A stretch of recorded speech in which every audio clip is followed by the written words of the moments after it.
The fog rolled thick through Baker Street that November evening in 1947, 2 years after the war's end had brought an uneasy peace to London.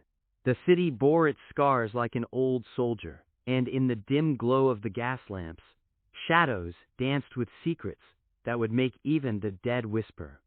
I am Dr. John Watson, and though age has silvered my hair and stiffened my joints, my partnership with the world's greatest consulting detective continues. Sherlock Holmes sat hunched over his violin, drawing melancholy notes from the strings like a spider spinning silk in the darkness. "Watson," he said without looking up, his keen eyes reflecting the firelight, "do you hear that?" I listened.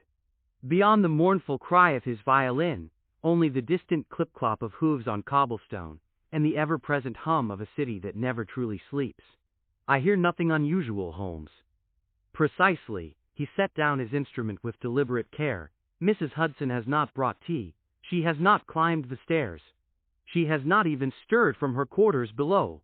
Most irregular for a woman whose routine has been as predictable as Big Ben for the past 30 years. Before I could respond, urgent footsteps echoed from the stairwell, followed by a sharp rap at our door. Holmes's eyes lit with that familiar fire I had witnessed countless times before. "Enter," he called. Inspector Lestrade burst through the door, his face flushed from exertion and something else. Fear, perhaps. His usual composure had cracked like ice on the Thames. "Holmes, thank God you're here. We've got a situation that defies all logic." "Ah, Lestrade, your timing is impeccable as always. Please, sit. You look as though you've seen a ghost." "Closer than you know." Lestrade collapsed into the chair opposite Holmes, mopping his brow with a handkerchief. 3 murders in 3 nights. All connected, all impossible. Holmes steepled his fingers beneath his chin. "Define impossible, Inspector." "Locked rooms, Holmes. 3 separate locked rooms. No windows, no other exits. The victims were alone, doors bolted from the inside. Yet each was found dead with their throats cut, and in each case there was no weapon to be found. Curious indeed. The victims? Lord Pemberton Monday night. Sir William Ashworth Tuesday. And tonight, just 2 hours ago, Colonel Marcus Reed." Lestrade's voice dropped to barely above a whisper. All 3 were members of the Crimson Dawn Society. The name struck me like a physical blow. I had heard whispers of such a group during my military service in Afghanistan, rumors of a secret organization that dealt in forbidden knowledge and occult practices. But those were merely soldiers, tales, weren't they? Holmes raised an eyebrow. The Crimson Dawn Society. How deliciously melodramatic. "And what, pray tell, do you know of this organization?" "Very little. They met monthly at Lord Pemberton's estate in Belgrave Square. The surviving members claim it was merely a gentleman's club devoted to the study of ancient history and archaeology. Nothing more." "Nothing more," Holmes repeated with a thin smile. "And yet 3 of their number lie dead under circumstances that would challenge even Edgar Allan Poe's imagination. Tell me, Inspector, were there any witnesses?"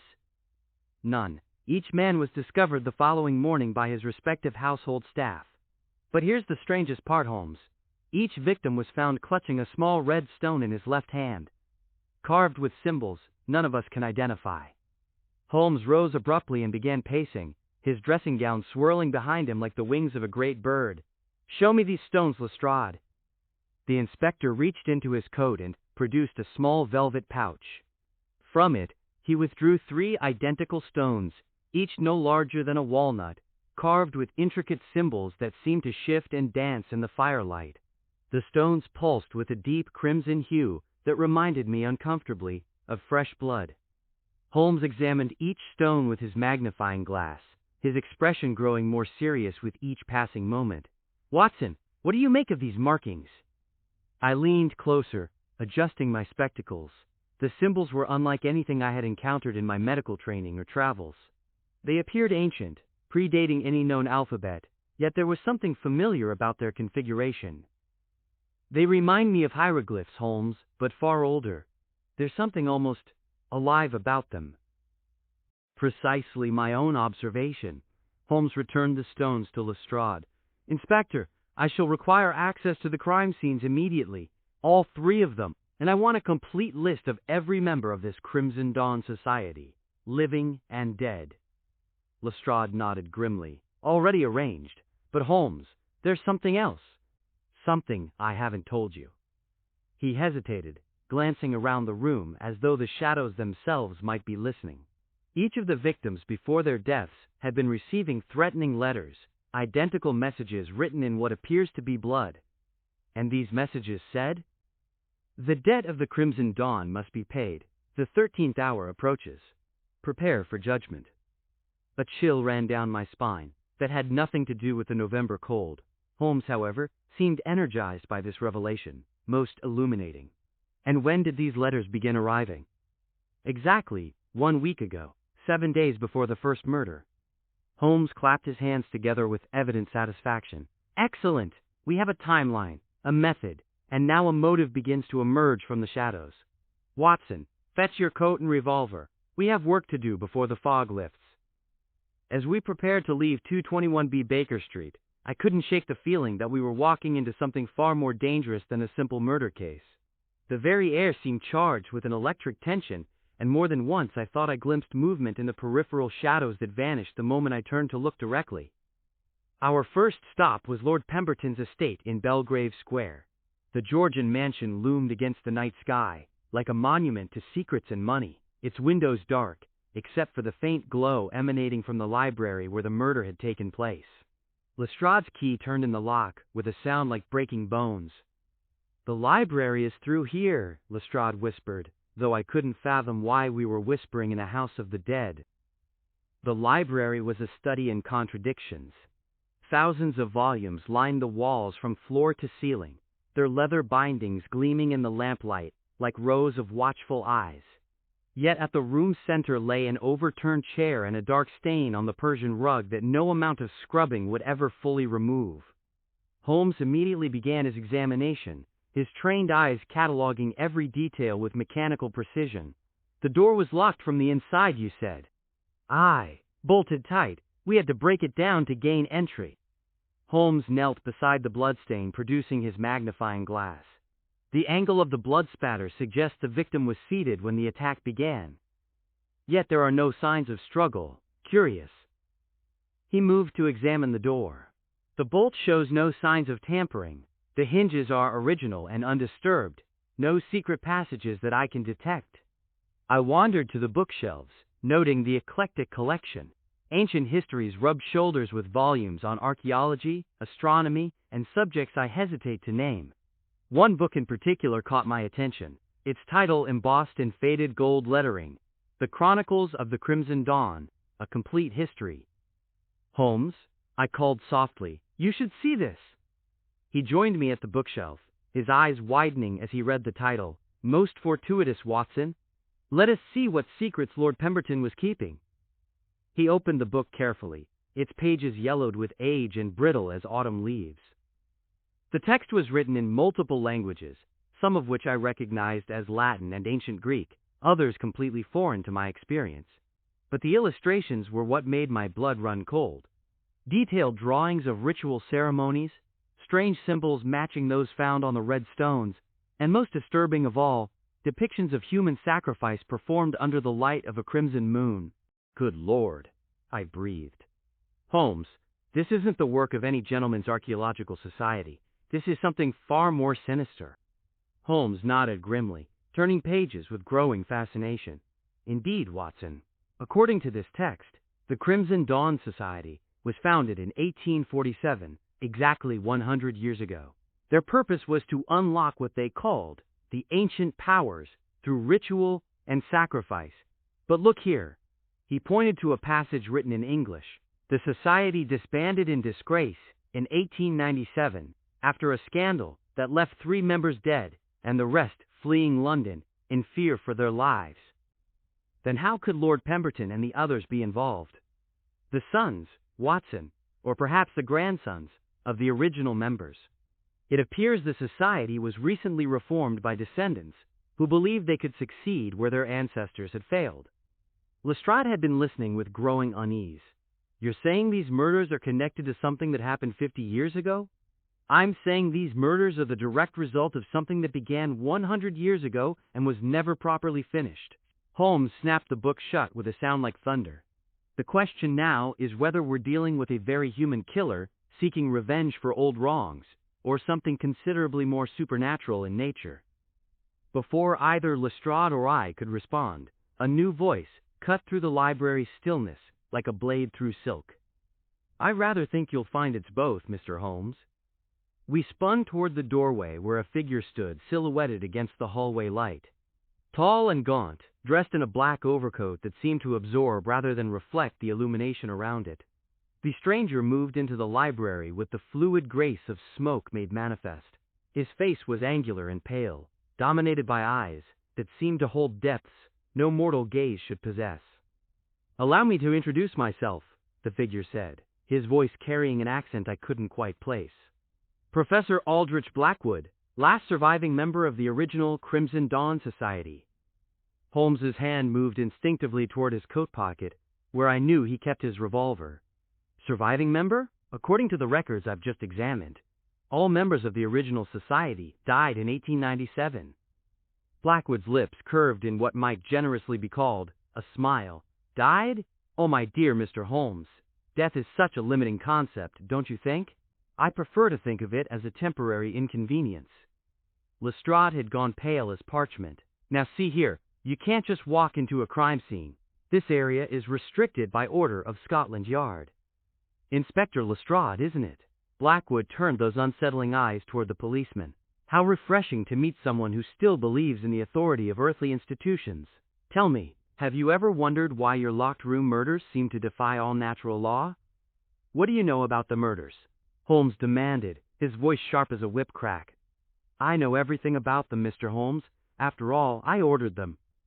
The admission hung in the air like incense smoke. My hand found the grip of my service revolver, though I wasn't certain bullets would prove effective against whatever we were facing. "You ordered them," Holmes repeated calmly, "and yet you stand here openly confessing to 3 murders.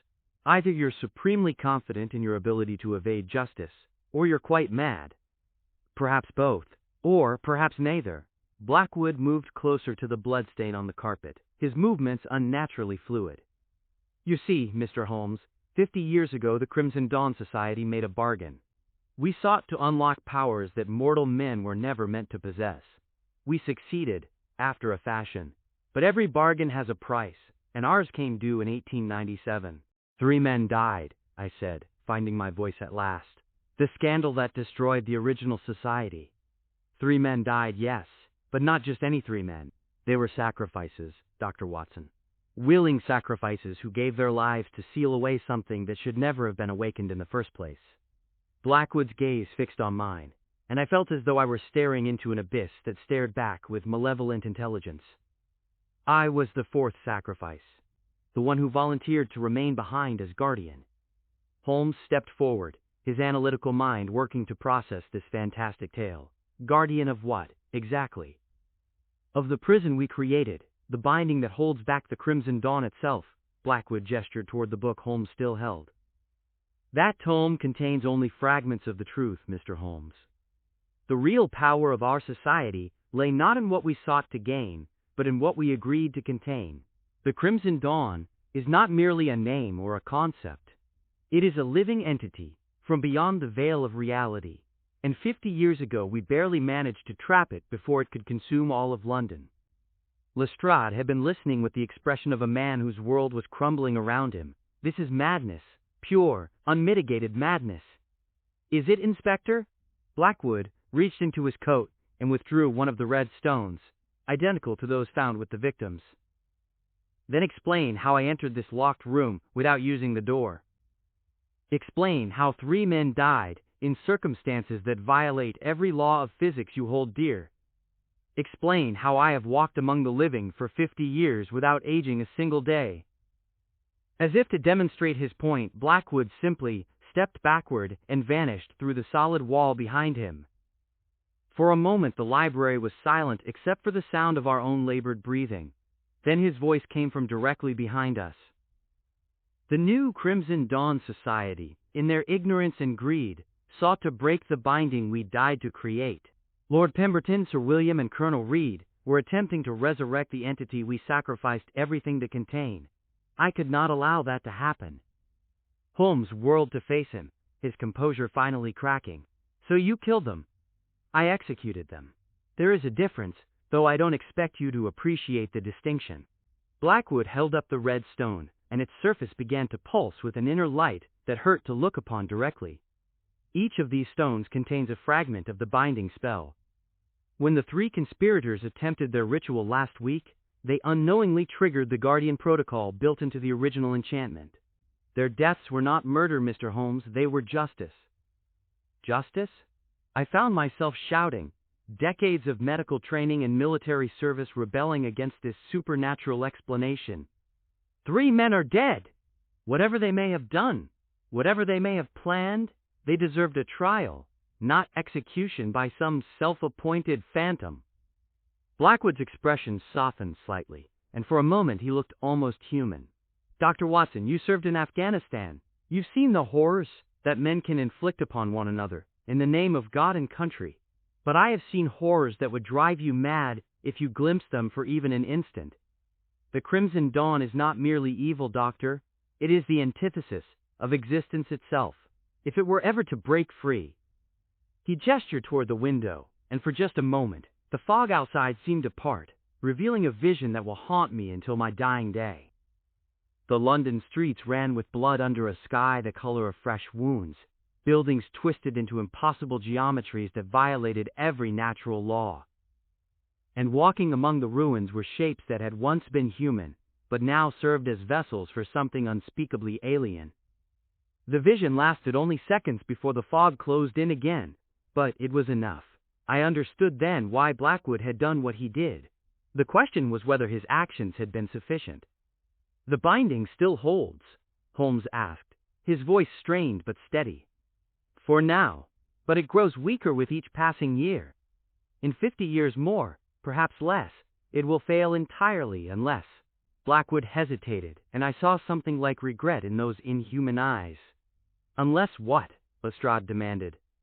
Unless new guardians take our place, new sacrifices to renew the binding, and keep the Crimson Dawn imprisoned for another century. The implications of his words struck me like a physical blow. You're talking about more murders, more executions. I'm talking about the survival of everything you hold dear, Doctor. London, England, perhaps the entire world. Blackwood's form began to waver like smoke in a breeze. The 3 conspirators are dead, but their work was nearly complete. Even now, the entity stirs in its prison, testing the bonds that hold it. 3 more must die before the 13th hour strikes at midnight tonight, or all our sacrifices will have been in vain. Holmes stepped forward urgently. 3 more? Who? But Blackwood was already fading, his voice echoing as though from a great distance. The remaining members of the new society, Mr. Holmes. They gather even now at the old Blackfriars warehouse, where the original binding was forged. If you would save London, you must reach them before I do. And with that, he was gone, leaving only the lingering scent of grave earth and ancient incense. Lestrade stared at the empty space where Blackwood had stood. Holmes, please tell me you have a rational explanation for what just occurred. Holmes was already moving toward the door, his face grim with purpose. Rational? My dear Lestrade, rationality fled this case the moment we encountered locked-room murders and vanishing assassins. But, explanation? Yes, I believe I'm beginning to understand the true nature of our situation. We raced through the fog-shrouded streets of London in Lestrade's police carriage, the horses, hooves striking sparks from the cobblestones as they strained against their harnesses. The city around us seemed different somehow, charged with an electric tension that made the very air difficult to breathe. Street lamps flickered as we passed, and more than once I could have sworn I saw shapes moving in the shadows between buildings, shapes that shouldn't exist in any sane world. Holmes, I called over the clatter of wheels and hooves. Do you truly believe what Blackwood told us? This supernatural explanation for the murders? Belief is irrelevant, Watson. The evidence supports his claims, however fantastic they may seem. 3 men dead under impossible circumstances. A figure who can walk through walls and claims to have lived for 50 years. Visions of London in ruins under an alien sky. Holmes checked his revolver with practiced efficiency. Whether we're dealing with the supernatural or an elaborate hoax using advanced technology, the threat appears to be genuine. But murder, Holmes. He's talking about cold-blooded murder. No, Watson. He's talking about execution to prevent genocide on a scale that would make the recent war seem like a minor skirmish. Holmes met my eyes across the carriage. The question is not whether Blackwood's actions are morally justified. The question is whether we have the right to stop him, if doing so condemns millions to death. I had no answer for that. In all our years of partnership, we had never faced a case where the villain might actually be the hero, where preventing murder might itself be the greatest crime imaginable. The Blackfriars warehouse loomed out of the fog like something from a nightmare. Built in the industrial boom of the previous century, it squatted on the Thames riverbank like a massive brick toad, its broken windows staring blindly into the night. But tonight, those windows weren't entirely dark. A sickly red glow emanated from somewhere deep within the structure, pulsing in rhythm like a giant heartbeat. There, Holmes pointed toward a side entrance where several carriages waited in the shadows, the remaining society members. Lestrade checked his service revolver. How many are we likely to face? According to the membership records I examined, the new Crimson Dawn Society consisted of exactly 6 members. 3 are dead, which leaves 3 still alive inside that warehouse. Holmes paused, his face troubled. The question is whether they're allies or enemies. We approached the building cautiously, every shadow potentially concealing danger. The side door hung slightly ajar, and from within came the sound of chanting voices speaking in languages that predated English by millennia. The red glow grew stronger as we entered, leading us through corridors lined with rusted machinery and abandoned crates toward what had once been the warehouse's main floor. What we found there defied description, though I shall attempt it for the sake of posterity. The vast space had been converted into something resembling an ancient temple, complete with stone altars covered in symbols that matched those on the red stones. Candles by the hundreds cast dancing shadows on the walls, and in the center of it all stood 3 figures in crimson robes, their faces hidden beneath deep hoods. They were gathered around a circular pit that had been carved into the warehouse floor, its edges lined with more of those disturbing symbols. From the pit's depths came a sound like breathing, as though something vast and alien slumbered just below the surface. But most disturbing of all was the figure that materialized from the shadows as we watched. Professor Blackwood, moving toward the 3 robed figures with deadly purpose. "Stop!" Holmes called out, stepping into the candlelight with his revolver drawn. "In the name of the law, I order you to halt." The 3 figures turned toward us, lowering their hoods to reveal faces I recognized from London's social pages: Lord Ashworth's younger brother Timothy, Lady Margaret Pemberton, the murdered lord's widow, and most shocking of all, Inspector Morrison of Scotland Yard, Lestrade's own superior officer.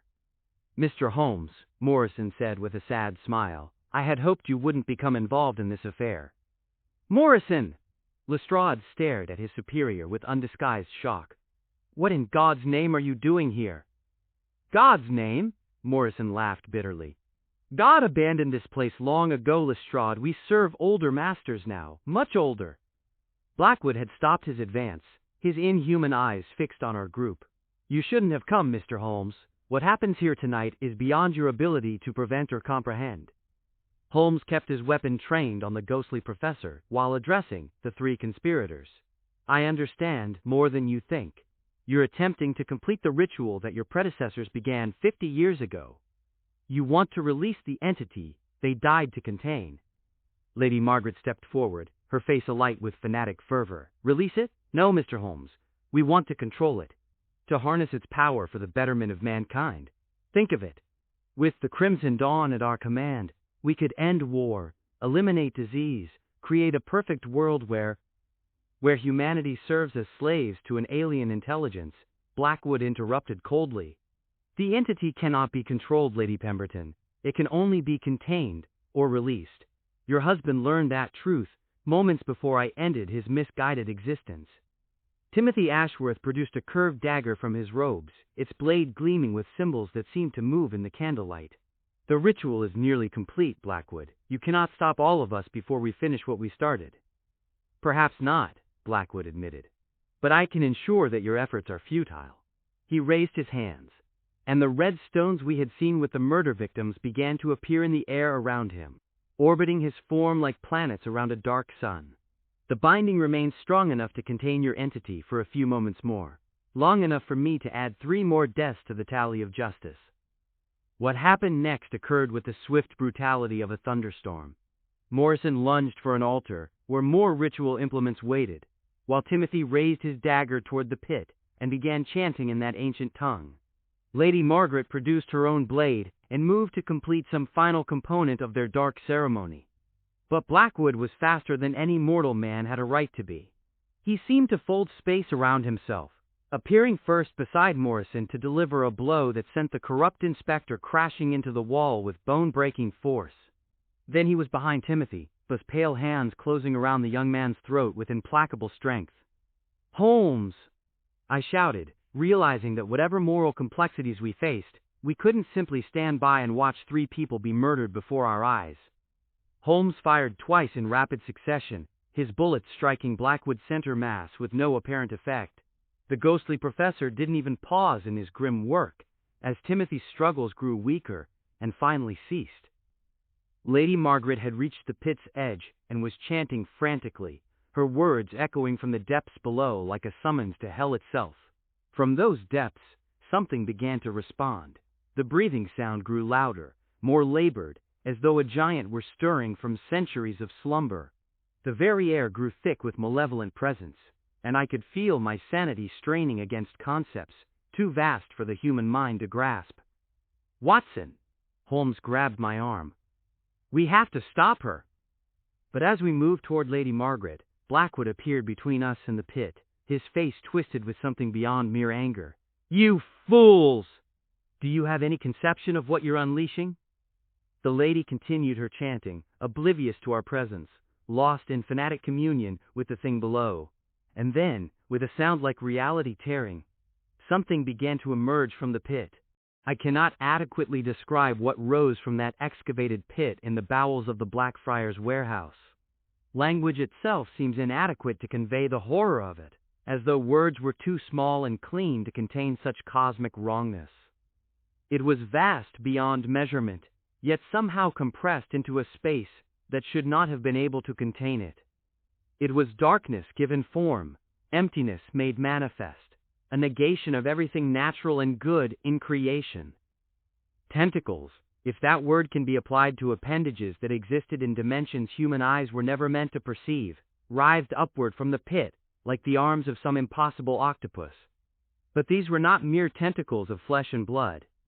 They were composed of pure malevolence, reaching not just through physical space, but through time itself, through the very fabric of reality. As the entity continued its emergence, the warehouse around us began to change.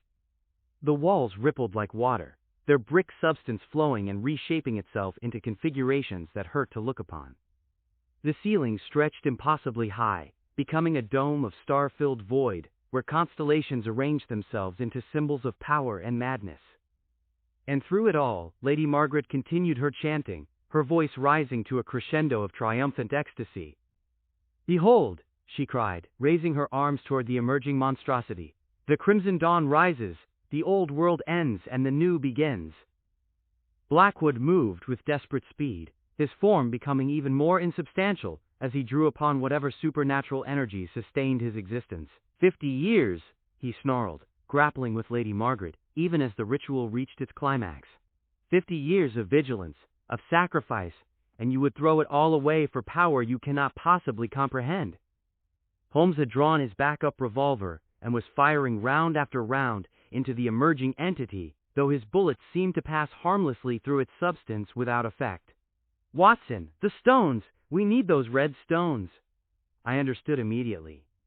If the stones contained fragments of the original binding spell, perhaps they could be used to reinforce the prison that was failing around us. The 3 stones that had orbited Blackwood's form during his attack now lay scattered across the warehouse floor, where he had dropped them in his struggle with Lady Margaret. Dodging through a nightmare landscape where the very ground beneath my feet shifted between solid stone and yielding flesh, I managed to reach the first stone. The moment my fingers closed around it, visions flooded my mind. I saw London, as it had been in 1897, a city in the grip of supernatural terror, as the original Crimson Dawn Society performed their first ritual. I saw brave men willingly sacrificing their lives to contain a horror that threatened to consume not just the city but all of human civilization. And I saw what would happen if we failed tonight. London transformed into a feeding ground for alien appetites, the Thames running with blood that was not quite human. The survivors of the entity's initial assault changed into something that was no longer recognizably mortal, their minds enslaved to serve purposes beyond earthly understanding. "Holmes!" I shouted over the increasing din as reality continued to warp around us. "I have one of the stones!" He was closer to the second stone, but found his path blocked by one of the entity's reaching appendages. The thing seemed to sense his intent, focusing its attention on preventing him from completing whatever plan he had formed. Lestrade, meanwhile, had taken cover behind an overturned altar, and was methodically firing his service revolver at Lady Margaret in an attempt to disrupt her ritual chanting. Blackwood had managed to close his hands around the woman's throat, but the damage was done. The ritual had reached its completion, and the entity was already too far emerged from its prison to be easily forced back. Moreover, Blackwood's own form was becoming increasingly unstable, as he expended his supernatural essence in a final desperate gambit to prevent catastrophe. "The binding," he called to us, his voice fading like an echo in a vast cavern. "You must renew the binding, 3 willing sacrifices before the 13th hour." I glanced at my pocket watch. 11:57, 3 minutes until midnight. "Holmes, what does he mean, 3 willing sacrifices?" Holmes had reached the second stone, and was fighting his way toward the third, his face grim with understanding. "The original spell required the voluntary deaths of 3 society members to power the binding. Blackwood thinks we need to repeat their sacrifice." "Voluntary deaths? You mean suicide?" "Not suicide, Watson. Execution willingly accepted. The victims must understand what they're dying for, and choose death over the alternative." Lady Margaret's chanting had ceased, but not because of Blackwood's interference. The ritual was complete, and she now stood at the pit's edge, with her arms raised in worship of the emerging horror. Her voice had changed, taking on harmonics that no human throat should have been able to produce. "The Crimson Dawn awakens. The barriers fall. Soon, all shall serve the masters beyond the veil." It was then that Inspector Morrison, whom we had thought killed by Blackwood's initial attack, struggled to his feet. Blood ran from his mouth and his face was pale as parchment, but his eyes blazed with the same fanatic fire that consumed Lady Margaret. "The transformation begins," he cried, producing yet another ritual dagger from his coat. "Those who serve willingly shall be rewarded. Those who resist shall be consumed." Holmes had reached the third stone, but the entity's full attention was now focused on preventing any interference with its emergence. Tentacles of living darkness swept toward him, and though he dodged with admirable agility, I could see that he would not be able to evade them for long. "Watson," he called, "the stones must be placed at 3 points around the pit. It's the only way to reform the binding triangle." I looked at my 2 stones, then at Holmes, fighting for his life against an opponent that existed outside the normal rules of physics. Lestrade was still trying to get a clear shot at Morrison, but the corrupt inspector seemed to have gained some of the entity's supernatural resilience. 3 stones, 3 points around the pit, 3 willing sacrifices. The mathematics of the situation became horribly clear. "Holmes," I called, though I doubt he could hear me over the sound of reality tearing itself apart. "I understand now." Moving as quickly as my aged legs would carry me, I positioned myself at what I judged to be 1/3 of the way around the pit's circumference. The entity's presence was overwhelming here, a crushing weight of alien intelligence that pressed against my mind like a physical force. But I held my ground and placed the first stone on the floor, speaking words that came from somewhere deeper than memory. "I, Dr. John Watson, do willingly offer my life to renew the binding that holds back the crimson dawn. Let my death serve as anchor for the spell that protects all I hold dear." The effect was immediate and dramatic. The stone burst into brilliant light, and a line of force shot across the pit toward where Holmes stood with the second stone. The entity recoiled as though burned, its tentacles withdrawing slightly from the physical plane. Holmes understood immediately. Without hesitation, he placed his stone at the second point and spoke the same ritual words, his voice carrying clearly through the supernatural chaos. "I, Sherlock Holmes, do willingly offer my life to renew the binding that holds back the crimson dawn. Let my death serve as anchor for the spell that protects all I hold dear." The second stone ignited, and another line of force connected it to mine. The entity's emergence slowed considerably, but it was not yet fully contained. We needed the third sacrifice. Lestrade looked at Holmes and me across the pit, understanding dawning on his face. He had the third stone, retrieved from Morrison's unconscious form during the chaos. His position was directly opposite mine, completing the triangle we needed to reform the binding. But as he raised the stone to make the final sacrifice, Lady Margaret struck with inhuman speed. The ritual dagger she had concealed in her robes caught the inspector in the back, its blade sliding between his ribs with surgical precision. "No!" she shrieked, her voice no longer entirely human. "The binding shall not be renewed. The old world must die so the new can be born." Lestrade staggered, but did not fall. Blood frothed from his lips as he looked across the pit at Holmes and me, his eyes clear and determined despite his mortal wound. "Lestrade, no!" Holmes called out. "We'll find another way." But there was no other way, and we all knew it. Lestrade smiled grimly and placed the third stone at his feet, his voice growing weaker, but never wavering.